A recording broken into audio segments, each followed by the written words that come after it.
5 जुगाड़ू बहुओं का मिट्टी का घर, कूलर और फ्रिज।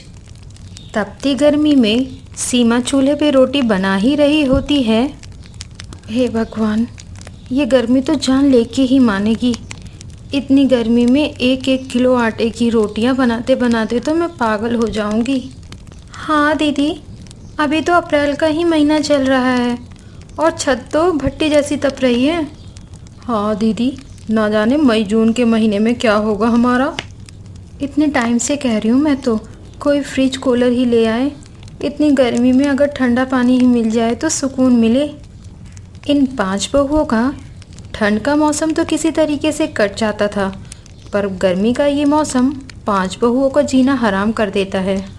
5 बहुओं के पति मजदूरी करते हैं और किसी तरीके घर का गुजर बसर करते हैं। माँ, इतनी गर्मी में घमौरी की वजह से बहुत खुजली हो रही है।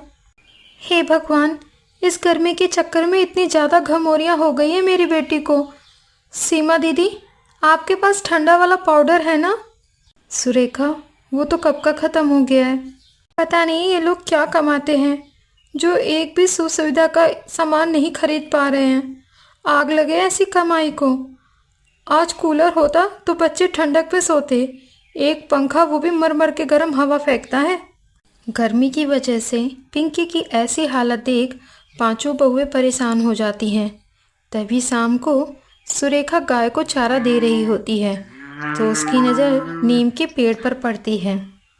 क्यों ना मैं अपनी बेटी को ये नीम के पत्ते पीसकर उसका लेप बना के लगा दूँ। तब सुरेखा नीम के पत्तों को पीसकर उसका पेस्ट बनाती है और पिंकी के शरीर पर लगा देती है। माँ, ये लेप तो बहुत ठंडा है, इसको लगाकर तो बहुत अच्छा लग रहा है। लगाकर रखो पिंकी बिटिया, बहुत जल्द तुम्हें इस लेप से आराम मिल जाएगा। और काव्या, अब तुम रसोई के बर्तन खाली कर दो, मैं बर्तन धुल लेती हूँ। और तुम चूल्हे में चौका मार दो, वरना सुबह खाना बनाते बनाते धूप आने लगती है। बड़ी दिक्कत होती है इतनी गर्मी में रोटी सेकने में। काव्या चूल्हे पे चौका मार ही रही होती है कि दीदी, ये मिट्टी का चौका कितना ठंडक देता है। इतना कहते ही सीमा का जुगाड़ू दिमाग चल उठता है। पूनम, काव्या, पिंकी, सुरेखा, क्यों ना हम कल सुबह ही घर की दीवार और फर्श मिट्टी के इस चौके से लीप दे, इससे हमारा घर ठंडा रहेगा। अगले दिन 5 बहुएं पूरे घर को लीप देती हैं। थोड़ी देर बाद 5 बहुओं के पति आते हैं। क्या बात है माँ, रोज़ तो फर्श इतनी गर्म रहती है, कोई इन पे रोटी सेक ले। आज तो फर्श ठंडी है।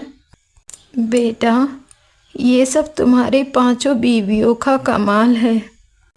बस इस बार आप लोग मिलकर एक कूलर और फ्रिज खरीद लो। तुम लोग को पता तो है हमारा काम कभी चलता है कभी नहीं। ऐसे में हमारे खाने के तो लाले पड़ जाते हैं, तो फ्रिज और कूलर कहाँ से लाएंगे। अगले दिन जब बहुएं घर का काम कर रही होती हैं, तभी कबाड़ी वाला वहाँ से जा रहा होता है। कबाड़ी वाले, कबाड़ी वाले, रस्ते का माल सस्ते में, कबाड़ा बेच लो कबाड़ा। दीदी, देखो ना, इस कबाड़ी वाले के पास पुराना कूलर है। लगता है पुराना होने के कारण किसी ने बेच दिया है इनको। और अगर खराब हुआ तो? अब दोनों बहुएं जाती हैं और कबाड़ी वाले से पूछती हैं, भैया ये कूलर ठीक है क्या? हाँ हाँ ठीक है बहन जी। लेकिन भैया, कूलर तो बाहर से जंग लगा हुआ लग रहा है। अरे तो जंग ही लगा है, बाकी ठीक है बहन जी। दोनों बहुएं मोल भाव करके कूलर को घर ले आती हैं। दीदी, इस कूलर पर हमें पेंट करना पड़ेगा। अरे तुम परेशान मत हो काव्या, मैंने एक जुगाड़ सोचा है। हम मिट्टी के लेप से इस कूलर को पेंट कर देंगे। सीमा कूलर का स्विच ऑन करती है। सीमा और काव्या कूलर को मिट्टी के लेप से पेंट कर देती हैं।